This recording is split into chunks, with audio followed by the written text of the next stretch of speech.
말씀은 구약성경 출애굽기 34장 21에서 24절까지 말씀, 다리 아프신 분들은 앉으셔서 우리 하시고 건강하신 분들은 서도 되니까 함께 말씀을 교독하겠습니다. 구약성경 136면에 나와 있습니다. 제가 먼저 읽습니다. 너는 엿새 동안 일하고 일곱째 날에는 쉴지니 밭갈 때나 거둘 때에도 쉴지며. 77절 곧 맥주의 초실절을 지키고 새말에는 수장절을 지키라. 너희의 모든 남자는 매년 3번씩 주 여호와 이스라엘 하나님 앞에 보일지니라. 내가 이방 나라들을 내 앞에서 쫓아내고 내 지경을 넓히리니 내가 매년 3번씩 여호와 내 하나님을 뵈려고 올 때에 아무도 내 땅을 탐내지 못하리라. 아멘. 이는 살아계신 하나님의 말씀입니다. 맥주 감사 주일은 단순히 하나의 수확을 기념하는 절기가 아닙니다. 하나님께서 반년 동안에 베풀어 주신 은혜와 신실하신 인도하심에 기억하며 감사드리는 날이 맥주 감사 주일입니다. 우리는 받은 복의 크기보다 복을 주신 하나님을 바라봐야 돼요. 그래서 감사하며 믿음으로 회복돼야 돼요. 미국의 가난한 가정에 태어난 사람이 한 분 계셨습니다. 그러나 많은 고난 중에 미국의 백화점 왕이 되었습니다. 재무부 장관이 되었습니다. YMCA 창설자가 되었습니다. 그의 이름은 여러분도 잘 아시는 존 워너메이커입니다. 그는 공사비가 그 당시에 우리나라 돈으로 12억이 넘게 들어가는 예배당을 혼자의 힘으로 지었습니다. 그리고 준공식에 감사의 눈물 흘리면서 다음과 같은 고백을 남겼습니다. 내가 주일학교 다니던 어린 시절이었습니다. 아이들이 줄을 지어서 맥주 감사 예물을 드렸습니다. 나는 집이 너무너무 가난해서 빈손으로 온 것이 너무나 괴로웠습니다. 그래서 주일학교를 마치고 오후에 아버지가 벽돌 굽는 일을 하는 공장으로 찾아갔습니다. 그리고 그 이야기를 하면서 아빠, 벽돌 몇 장이라도 달라고 아빠에게 부탁했습니다. 아버지는 벽돌을 몇 장 주었습니다. 그리고 그 벽돌을 가지고 목사님을 찾아갑니다. 어린아이가 교회 건축에 쓰시라고 벽돌을 건축 예물로 드렸습니다. 그때 잠버든 목사님께서 내게 손을 얹고 축복 기도를 해 주었습니다. 그 후 30년이 지난 오늘 나는 하나님의 축복하심으로 나 혼자서 이 예배당을 짓게 되었습니다. 이 큰 하나님의 은혜와 축복이 얼마나 감사합니까? 하면서 하나님께 감사하며 모든 영광을 하나님께 올려드렸습니다. 어린 워너메이커는 너무 가난하여 하나님께 드릴 것이 없었습니다. 그러나 자신의 처지를 한탄하거나 좌절하진 않았습니다. 하나님께 감사하며 조그마한 것이라도 드리려는 마음뿐이었습니다. 그 마음과 정성을 보시고 하나님이 그를 크게 축복해 준 줄 믿습니다. 감사의 은혜가 무엇일까요? 첫 번째는 감사는 믿음의 척도예요. 여러분, 믿음이 있는 사람만 감사하는 거예요. 믿음이 없는 사람들은 감사가 없어요. 여러분, 불신자와 신자의 차이가 무엇인지 성경에 보면 이렇게 나와 있습니다. 로마서 1장 21절 같이 읽어볼까요? 시작. 하나님을 알되 하나님을 영화롭게도 아니하며 감사하지도 아니하고 오히려 그 생각이 허망하여지며 미련한 마음이 어두워졌나니 말씀했어요. 여러분, 불신자들은 하나님이 계신 것을 압니다. 저를 불신자들이 만나면 함부로 대하지 않습니다. 왜냐하면 하나님이 계신 것 그들도 알고 있어요. 그런데 말입니다, 하나님께 감사하지는 않습니다. 하나님이 계신 건 알아요. 귀신이 있는 것도 아니까요. 여러분, 하나님 믿는 사람만 감사를 드리는 거예요. 한번 따라 합시다. 나는 하나님을 믿기에 감사드립니다. 이게 정확한 대답이에요. 두 번째는 감사는 인격의 척도예요. 인격이 성숙한 사람들일수록 감사가 많아요. 그러나 성숙하지 못한 사람은 불평과 원망만 많습니다. 원망은 망하는 백성의 기질입니다. 원망하면 어떻게 한다고요? 망한대요. 감사는 번성하는 민족의 은사예요. 여러분 번성하기 원하세요? 어떻게 해야 돼요? 감사, 할렐루야. 망하길 원하세요? 없잖아요. 여러분들의 마음과 말과 행실을 원망하거나 불평하지 마시기 바랍니다. 오히려 감사로 바꾸시길 바랍니다. 감사는 축복의 통로입니다. 이 축복과 저주는 그 통로를 통해서 자손들에게 그대로 계승이 되는 거예요. 만약 부모가 늘 원망하고 불평하는 모습을 자녀에게 보여주며 그렇게 보고 자란 자녀는 자연스럽게 그 태도를 보고 배우게 됩니다. 반대로 부모가 어떤 형편이든지 간에 하나님께 감사하는 모습을 보며 자란 자녀는 감사하는 신앙을 부모를 통해 배우게 됩니다. 그러므로 감사는 한 사람의 신앙에만 머무는 것이 아닙니다. 다음 세대에 물려준 믿음의 유산이에요. 자, 한번 따라합시다. 얘들아, 내가 너희들에게 감사를 물려준다. 아멘. 여러분 자녀가 있어요. 어떻게 해야 돼요? 자녀들 앞에 부모가 감사를 올려드리면 자녀가 감사를 만들어요. 그 감사가 또 다음 세대로 이어지는 게 감사 생활이고 신앙 생활인 줄 믿습니다. 세 번째는 감사는 문화의 척도입니다. 여러분 슈바이처 아시죠? 슈바이처가 아프리카에 병원을 세웠습니다. 그리고 병을 무료로 고쳐줍니다. 그러면 그 사람들이 태어나면서 손을 내민다고 합니다. 여기 와서 고생을 많이 했으니까 집으로 돌아가는데 좋은 거 달라는 거예요. 병을 고쳐준 것에 대한 감사가 전혀 없다는 거예요. 그러나 이 사람들이 복음을 받습니다. 하나님의 은혜를 깨닫습니다. 문명을 접하고 나면 감사할 줄 알게 된다라고 슈바이처 박사는 자기의 선교 일지에 고백하고 있어요. 병 고침을 받은 사람이 고마워서 계란도 가져옵니다. 닭도 가져와서 감사했다고 합니다. 하나님의 은혜를 알기 전에는 받은 것을 당연하게 여깁니다. 그러나 하나님의 은혜를 깨달으면 작은 것 하나라도 감사하게 되는 거예요. 여러분 감사가 많이 받아 생기는 것이 아닙니다. 하나님의 은혜를 깨달을 때 감사가 시작되는 거예요. 자, 우리 동대전교회 하늘 공동체 가족들을 모두 감사함으로 성숙한 성도들 다 되시기를 주의 이름으로 축복합니다. 여러분 감사의 사람은 세 가지가 없어요. 감사하는 사람은 삼무가 있어요. 첫 번째 없는 게 뭐냐면 불평이 없어요. 감사가 몸에 배면 원망과 불평이 사라져요. 믿음의 사람은 자기를 언제나 살핍니다. 몸이 아프면 그동안 아무거나 먹고 마시고 돌아다닌 것을 회개합니다. 마음을 바로 갖지 못한 것을 회개합니다. 이렇게 사는 사람이 바로 믿음의 사람이에요. 한번 따라합시다. 믿음의 사람은 불평이 없습니다. 아멘. 두 번째, 감사에는 욕심이 없어요. 자, 디모데전서 6장 8절 같이 한번 읽어볼까요? 우리가 먹을 것과 입을 것이 있은즉 족한 줄로 알 것이니라. 아멘. 욕심은 우리로 만족하지 못하게 만들어요. 하나 주면 더 달라 그래요.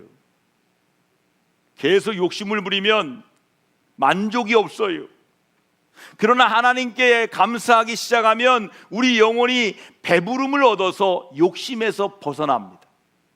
여러분 다윗이 뭐라고 고백했습니다. 여호와는 나의 목자시니 내게 부족함이 없다라고 고백했어요. 그가 자기가 가지고 싶은 것 모든 것 다 가졌기에 부족함이 없다라고 한 것이 아니에요. 믿음 안에서 부족함이 없었어요. 여러분 셋째로 감사는 비교가 전혀 없습니다. 여러분 비교는요 우리를 비참하게 만듭니다.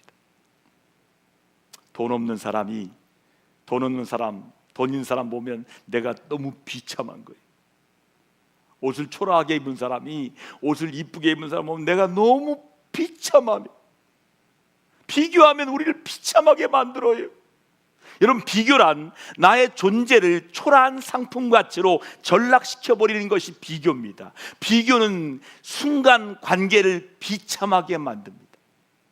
여러분 그러지 않겠지만 여러분 집에서 남자들이 TV 보다가 이쁜 여자 보면은 본 다음에 부인을 보지 마세요. 절대 보지 마세요. 그냥 눈을 까세요. 그리고 당신이 더 이뻐. 그렇게 말하는 게 사는 비결이. 비교당할 때 여인들이 큰일 납니다. 여러분 비교하지 마세요. 외모를 비교하지 마세요. 가진 것 비교하지 마세요. 비교하는 순간 관계가 비참해지는 거예요. 여러분 등대와 촛불은 밝기에는 등대가 엄청나게 밝습니다. 그러나 이것은 서로 비교할 대상이 아니에요. 방 안에 흘린 바늘을 줍는데 등대가 필요하지 않습니다. 사랑하는 사람과 나누는 식탁에 등대가 아니라 작은 촛불 하나가 더 필요합니다. 나는 누구와 비교할 수 없는 하나뿐인 절대적인 특별한 존재가 바로 납니다. 세계에 나 같은 사람 없어요. 나 혼자뿐이에요. 유일한 가치가 나예요. 그래서 우리를 말합니다. 나는 특별하다. I am special. 나는 특별한 절대적인 존재입니다. 여러분 작은 촛불이라고 내가 차지해야 할 감사의 조건이 이 작은 촛불 속에도 있어야 되는 거예요. 남의 불행을 근거로 해서 나의 행복을 추구하는 사람은 오래가지 못합니다. 나만의 유일한 가치를 추구하며 사는 사람이 믿음의 사람이에요. 여러분 진정으로 감사할 줄 아는 사람이 되는 거예요. 이스라엘 사람들의 가장 중요한 요소가 감사였어요. 이 감사는 애굽에서 구원해 주신 하나님의 은혜를 감사드리는 데부터 출발했어요. 그래서 이스라엘 백성들은 제사를 드려도 구원의 은혜에 대한 감사의 제사를 먼저 드렸어요. 찬송을 부려도 그 주제가 감사였어요. 오늘 오후에 감사로 찬양합니다. 주제가 감사니까요. 여러분 이스라엘 백성들이 모든 절기의 핵심 주제가 뭐라고요? 감사였어요. 여러분 6월절은요 애굽에서 구원해 주신 하나님의 은혜에 대한 감사절기가 바로 6월절이에요. 두 번째로 초막절은요 40년 동안 광야 생활에서 보호해 주신 은혜의 감사절기 바로 초막절이었어요. 맥주절은요 7절이라 말했는데 가나안에 들어가서 풍성한 곡식을 주신 은혜의 감사절기가 맥주절이었어요. 이처럼 이스라엘 백성은 가정생활이나 사회생활이나 교회생활의 모든 것에서 감사가 중심이 되지 않은 것이 없었어요. 본문에 보니까 하나님은 77절 곧 맥주절을 지키라고 분부하셨는데 우리는 맥주절의 의미를 생각하면서 오늘 말씀의 은혜를 잠시 나누고자 합니다. 첫 번째는 맥주절은 1년 중 첫 열매를 드리는 감사절기입니다. 성경에 보면 이런 말씀이 나와요. 자, 요엘서 2장 23, 24절 같이 읽겠습니다. 함께 읽습니다. 시온의 자녀들아 너희는 너희 하나님 여호와로 말미암아 기뻐하며 즐거워할지어다. 그가 너희를 위하여 비를 내리시되 이른 비를 너희에게 적당하게 주시리니 이른 비와 늦은 비가 예전과 같을 것이라. 아멘. 여러분 이른 비는 씨를 뿌릴 때 내리는 가을비를 말합니다. 여러분 이스라엘은요 10월 11월에 이른비가 내렸어요. 그래서 이 비는 메마른 땅에 부드럽게 하여서 밭을 갈고 씨를 뿌리기에 좋은 비가 바로 이른비입니다. 늦은 비는 추수 전에 내리는 봄비를 말합니다. 3, 4월경에 내렸습니다. 이 비는 추수를 앞두고 내리는으로 열매의 옥식을 알차게 여물게 하는 역할을 합니다. 적당하게라는 히브리 원어가 있는데 히브리 원어의 뜻은 뭐냐면 의롭게 옳게 하나님의 신실하심에 따라라는 뜻이에요. 그러므로 이 이른 비와 늦은 비가 적당할 때에 내리지 않으면 이스라엘 농부들에게 재앙이나 다름이 없었어요. 만약에 이른 비와 늦은 비가 안 내리면 큰일 나는 거예요. 너무 많이 내리면 큰일 나는 거예요.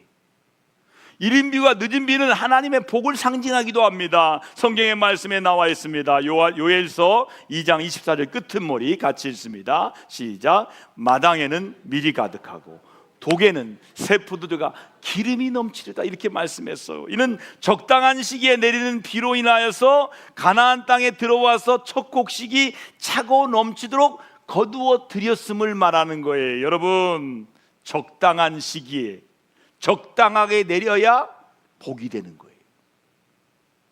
기억하세요. 적당해야 돼. 시기도 적당해야 되고요, 양도 적당해야 돼요. 여러분, 감사는 풍성한 수확 때문에 누리는 것이 아닙니다. 때를 따라 은혜를 베푸신 신실한 하나님을 바라보며 드리는 믿음의 고백이 바로 감사라는 거예요. 그러므로 맥주절의 예배는 감사와 희망을 가지고 드리는 예배가 맥주절의 예배입니다. 성경에 보시면 이스라엘 백성들이 가나안 땅에 완전히 점령한 것이 아닙니다.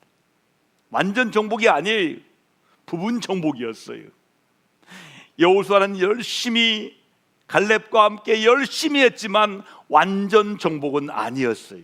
그러나 전쟁이 거의 끝나서 이스라엘의 모든 군대가 길갈에 집결합니다. 거기서 땅을 각 지파별로 분배합니다. 그래서 이스라엘 각 지파별로 분배받은 땅을 정작하여 첫 열매를 거뒀을 때 그들은 말할 수 없는 기쁨과 행복이 있었어요. 한번 해보세요. 여러분, 집마당에 한번 텃밭에 농사 한번 져봐요. 농사 짓는 기쁨이 얼마나 큰지 우리 교회 어떤 집사님은 아침에 가서도 하고 저녁에 가서도 하고 그렇게 재밌대요. 왜요?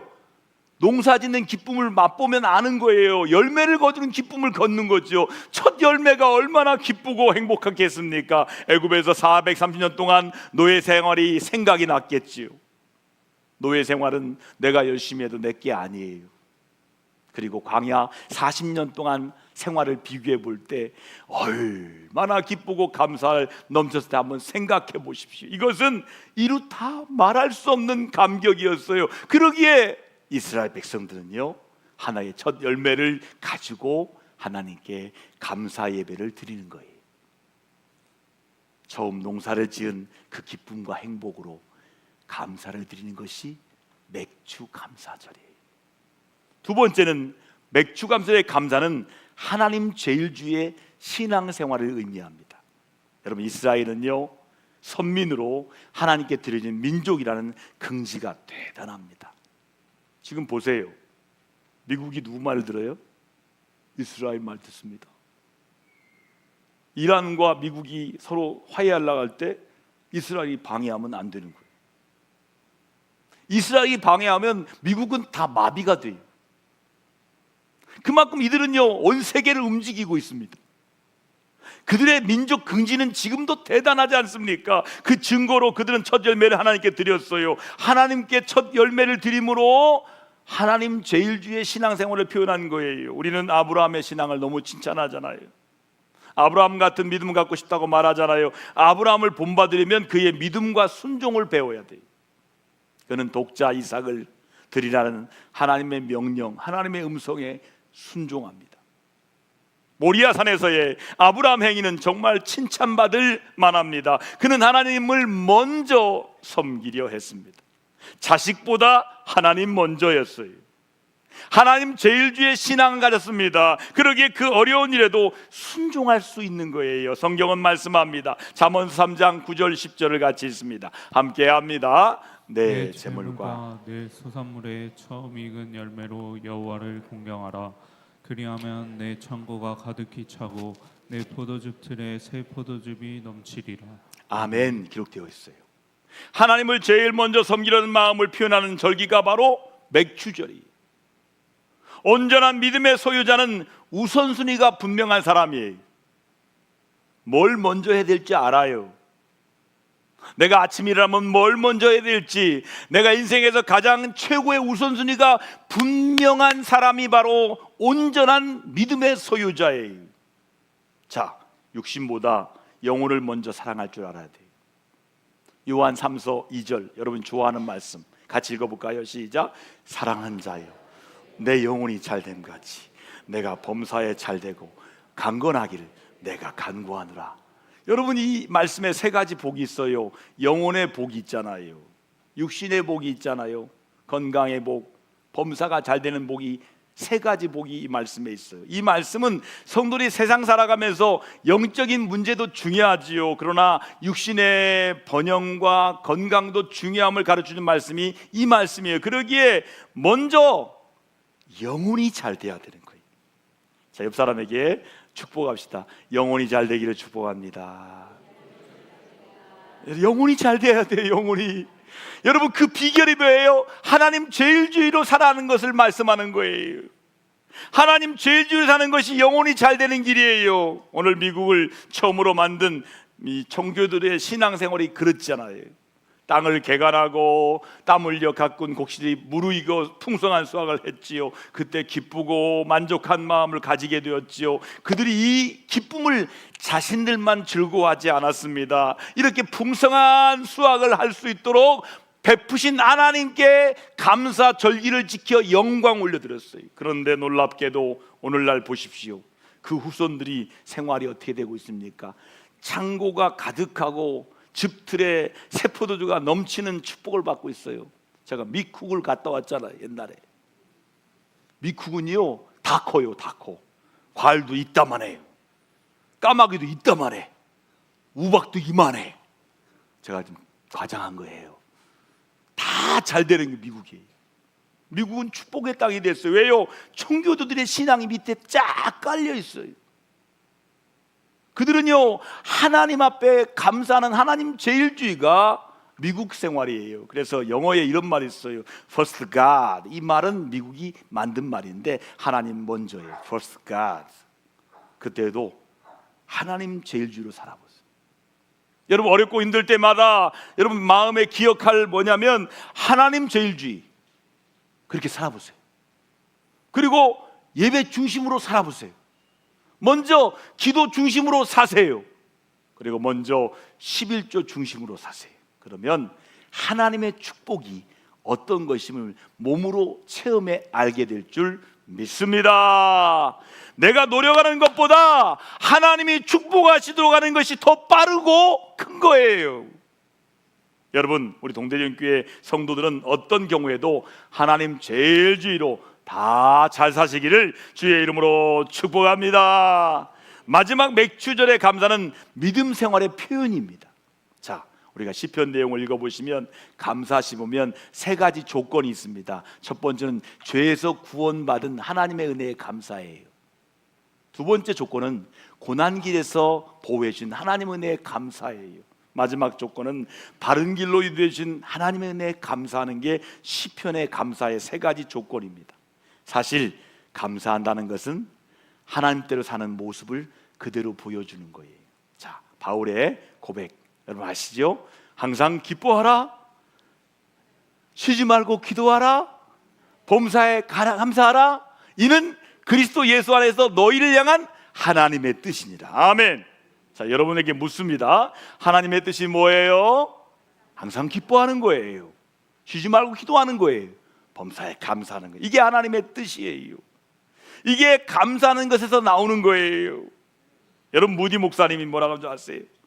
드와이트 무디 목사님께서 나는 감사하지 않고는 하루도 살 수 없다, 이렇게 말씀했어요. 자, 옆 사람에게 감사합니다 아침, 점심, 저녁으로 같이 해볼까요? 감사합니다. 감사합니다. 감사합니다. 최소한 하루 3번은 하자고요. 무디 목사님이 말했다니까. 나는 감사하지 않고는 하루를 살 수 없다. 하나님께 받은 것이 얼마나 많은지 한번 헤아려보고 감사하세요. 하나님 뜻대로 산다는 것은 범사에 감사하는 사는 것이에요. 성도가 하나님 뜻대로 산다고 하는 것은 믿음이 성숙했음을 말해주는 거예요. 여러분, 믿음이 성숙하여 좋은 믿음을 소유한 사람은 원망이나 불평보다 감사의 말을 더 많이 하게 됩니다. 동방의 의인 누구예요? 하나님께 인정받은 욥은요, 역경 중에도 감사하고 하나님을 원망하지 않았어요. 그런 욥에게 하나님께서 어떻게 줍니까? 갑절의 축복을 부어주셨어요. 갑절의 축복. 욥이 얼마나 부자였습니까? 근데 이 욥이 이 하나님께 감사했더니 더 갑절의 축복을 주는 거예요. 원망하지 않고 불평하지 않았더니 하나님께서 갑절의 복을 주시는 거예요. 여러분, 영화 좋아하시죠? 꼭 한번 찾아보세요. 우리 생애 최고의 해라는 옛날 영화가 있어요. 2차 대전 전 해롤드 러셀이라는 공수대원이 전투 나갔다가 포탄에 맞습니다. 그리고 양팔을 잃습니다. 그리고 불구자가 됩니다. 중도 장애인이 돼요. 그는 참혹한 좌절에 빠집니다. 그가 말할 때 좌절 속에 이렇게 말합니다. 나는 이제 쓸모없는 하나의 고깃덩이가 되었구나. 그런 가운데 그에게 기도 중에 잃은 것보다 가진 것이 더 많은 것을 깨닫게 됩니다. 의사가 그에게 의수를 만들어 주었어요. 로봇 손을 만들어 줬어요. 그것으로 어렵게 글을 쓰기 시작합니다. 타이프도 시작합니다. 그의 이야기가 영화화됩니다. 그리고 직접 불구자의 모습으로 영화에 출연하게 됩니다. 그는 이 영화로 아카데미 주연상을 받습니다. 영화 배우가 아닌데 그의 삶의 이야기가 영화로 나오자 그가 아카데미 주연상을 받습니다. 그 상금이 상위 용사를 위해서 다 기부가 됩니다. 어떤 기자가 찾아와서 그에게 물어봤어요. 당신의 신체 조건이 당신을 절망케 하진 않았습니까? 그러자 그는 결연하게 이렇게 대답합니다. No! 아닙니다. 나의 육체적인 장애가 나에게 도리어 큰 축복이 되었습니다. 여러분은 언제나 잃어버린 것을 계산할 것이 아닙니다. 오히려 남아있는 것을 생각하고 하나님께 감사하세요. 그러면서 남은 것을 사용할 때 잃은 것의 10배를 보상받습니다. 남은 것을 사용할 때 잃은 것의 10배를 보상받는 축복이 여러분의 있기를 주의 이름으로 축복합니다.